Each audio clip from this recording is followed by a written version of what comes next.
हरे राम राम राम हरे नमस्कार दोस्तों,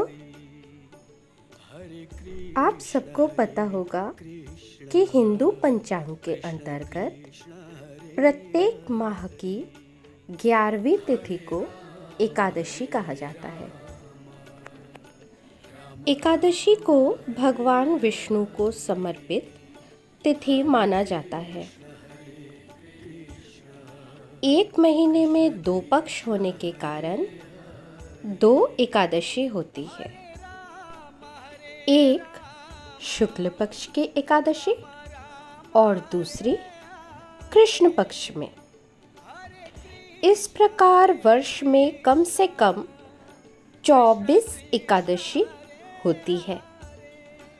परंतु जैसा कि आप सब जानते हैं, इस वर्ष अधिक मास थी, तो अधिक मास होने की स्थिति में यह संख्या 26 हो सकती है। श्रावण मास की शुक्ल पक्ष की एकादशी का नाम पुत्रदा एकादशी है। इसे पवित्रा एकादशी भी कहा जाता है।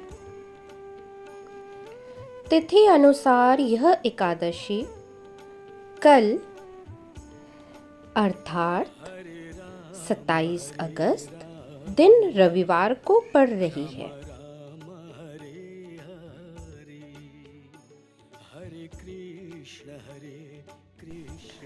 दोस्तों, आज इस वीडियो में मैं आप सबको पुत्रदा एकादशी की व्रत कथा और एकादशी महत्व के बारे में बताऊंगी।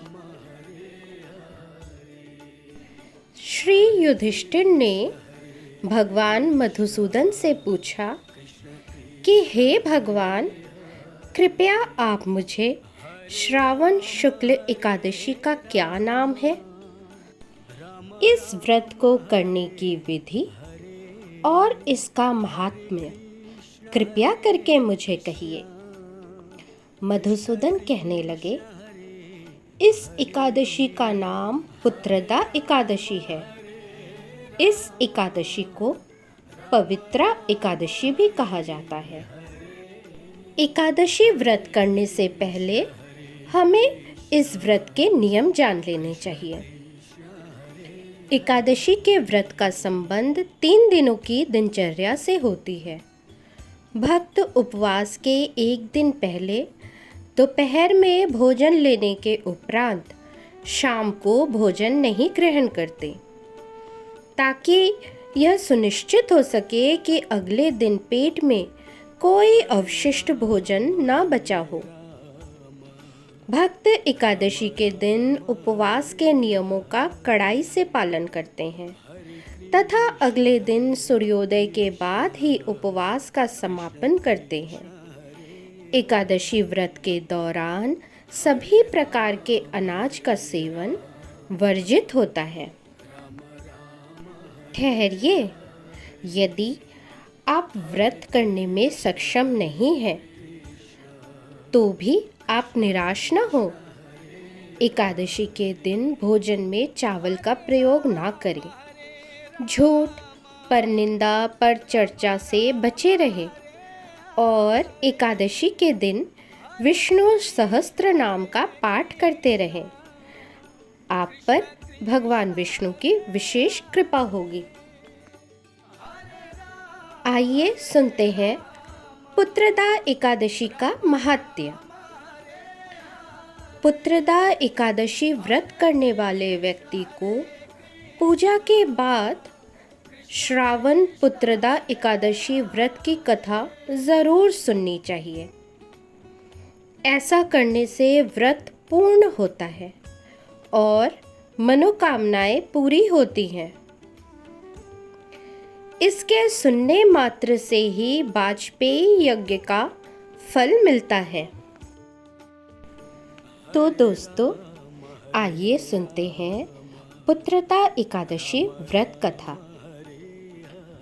ओम नमो भगवते वासुदेवाय। पुत्रदा एकादशी व्रत कथा आरंभ। द्वापर युग के आरंभ में महिष्मति नाम की एक नगरी थी, जिसमें महिजीत नाम का राजा राज्य करता था। लेकिन पुत्रहीन होने के कारण राजा को राज्य सुखदायक नहीं लगता था। उनका मानना था कि जिसके संतान न हो, उसके लिए यह लोक और परलोक दोनों ही दुखदायक होते हैं। पुत्र सुख की प्राप्ति के लिए राजा ने अनेक उपाय किए, परंतु राजा को पुत्र की प्राप्ति नहीं हुई।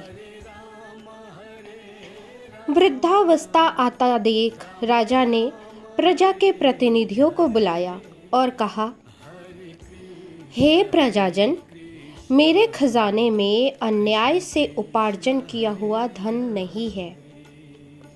न मैंने कभी देवताओं तथा ब्राह्मणों का धन छीना है। किसी दूसरे की धरोहर भी मैंने नहीं ली है। प्रजा को पुत्र सम पालता रहा। मैं अपराधियों को पुत्र तथा बांधवों की तरह दंड देता था। कभी किसी से घृणा नहीं की, सबको समान माना। सज्जनों की सदा पूजा करता हूँ। इस प्रकार धर्मयुक्त राज्य करते हुए भी मेरे पुत्र नहीं है, सो मैं अत्यंत दुख पा रहा हूँ। इसका क्या कारण है? राजा महिजीत की इस बात को विचारने के लिए मंत्री तथा प्रजा के प्रतिनिधि वन को गए। वहाँ बड़े बड़े ऋषि मुनियों के दर्शन किए। राजा की उत्तम कामना की पूर्ति के लिए किसी श्रेष्ठ तपस्वी मुनि को देखते फिरते रहे। एक आश्रम में उन्होंने एक अत्यंत वयोवृद्ध, धर्म के ज्ञाता, बड़े तपस्वी, परमात्मा में मन लगाए हुए, निराहार, जितेंद्रिय, जितात्मा, जित क्रोध, सनातन धर्म के गुण तत्व को जानने वाले, समस्त शास्त्रों के ज्ञाता महात्मा लोमेश मुनि को देखा, जिनका कल्प के व्यतीत होने पर एक रोम गिरता था। सबने जाकर ऋषि को प्रणाम किया। उन लोगों को देखकर मुनि ने पूछा कि आप लोग किस कारण से आए हैं? निसंदेह मैं आप लोगों का हित करूंगा। मेरा जन्म केवल दूसरों के उपकार के लिए हुआ है, इसमें संदेह नहीं है।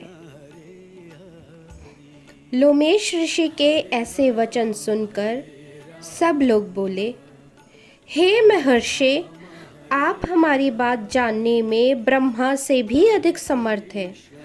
अतः आप हमारे इस संदेह को दूर कीजिए। महिष्मतिपुरी का धर्मात्मा राजा महिजीत प्रजा का पुत्र के समान पालन करता है, फिर भी वह पुत्रहीन होने के कारण दुखी है। उन लोगों ने आगे कहा कि हम लोग उनकी प्रजा हैं, अतः उनके दुख से हम भी दुखी हैं। आपके दर्शन से हमें पूर्ण विश्वास है कि हमारा यह दुख, यह संकट अवश्य दूर हो जाएगा, क्योंकि महान पुरुषों के दर्शन मात्र से ही अनेक कष्ट दूर हो जाते हैं। अब आप कृपा करके बताएं कि राजा के पुत्र होने के क्या उपाय हैं? यह सुन ऋषि ने थोड़ी देर के लिए अपने नेत्र बंद किए और राजा के पूर्व जन्म का वृत्तांत जानकर कहने लगे, सुनो प्रजाजन, यह राजा पूर्व जन्म में एक निर्धन वैश्य था।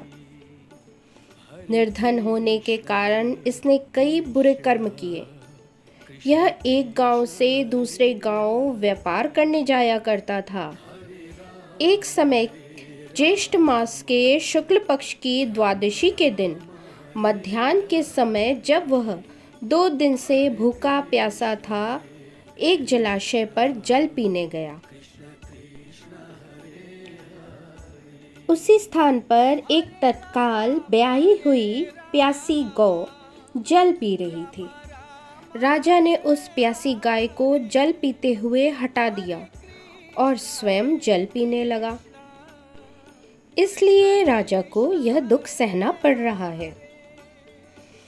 एकादशी के दिन भूखा रहने से उसे एकादशी व्रत का फल प्राप्त हुआ, जिससे वह राजा हुआ, और प्यासी गौ को जल पीते हुए हटाने के कारण पुत्र वियोग का दुख सहना पड़ रहा है।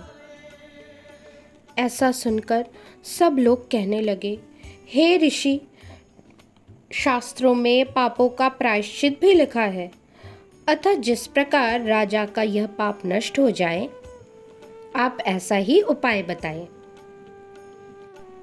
लोमेश मुनि कहने लगे कि श्रावण शुक्ल पक्ष की एकादशी को, जिसे पुत्रदा एकादशी भी कहते हैं, यदि राजा इस व्रत को करे और रात्रि का जागरण करे तो इससे राजा का यह पूर्व जन्म का पाप अवश्य नष्ट हो जाएगा। साथ ही राजा को पुत्र की अवश्य प्राप्ति होगी। लोमेश ऋषि के ऐसे वचन सुनकर मंत्रियों सहित सारी प्रजा नगर को वापस लौट आई, और जब श्रावण मास के शुक्ल पक्ष की एकादशी आई तो ऋषि की आज्ञा अनुसार पुत्रदा एकादशी का व्रत और जागरण किया गया। एकादशी के पुण्य के प्रभाव से रानी ने गर्भ धारण किया और प्रसव काल समाप्त होने पर उन्हें एक बड़ा तेजस्वी पुत्र प्राप्त हुआ। इसलिए हे राजन, इस श्रावण शुक्ल एकादशी का नाम पुत्रदा पड़ा।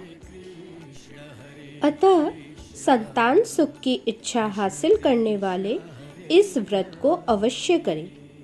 इसके महात्म्य को सुनने से मनुष्य सब पापों से मुक्त हो जाता है और इस लोक में संतान सुख भोग कर परलोक में स्वर्ग को प्राप्त होता है। जय श्री हरि।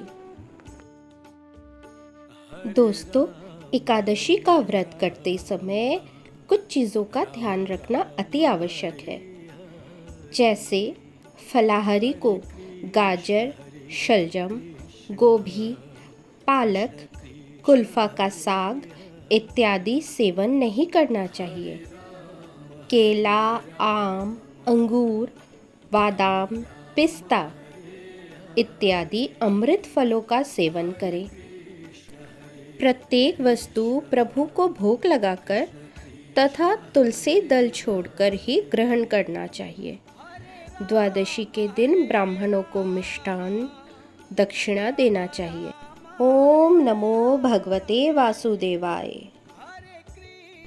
दोस्तों, अगर आपको ये वीडियो पसंद आया और आपको लगा कि इस वीडियो से आपने कुछ सीखा या आपकी किसी समस्या का कोई हल हुआ है या आपको कोई लाभ मिला है, तो कृपया मेरे वीडियो को सब्सक्राइब अवश्य करें। अपने दोस्तों के साथ पुत्रदा एकादशी की व्रत कथा शेयर कीजिए। धन्यवाद।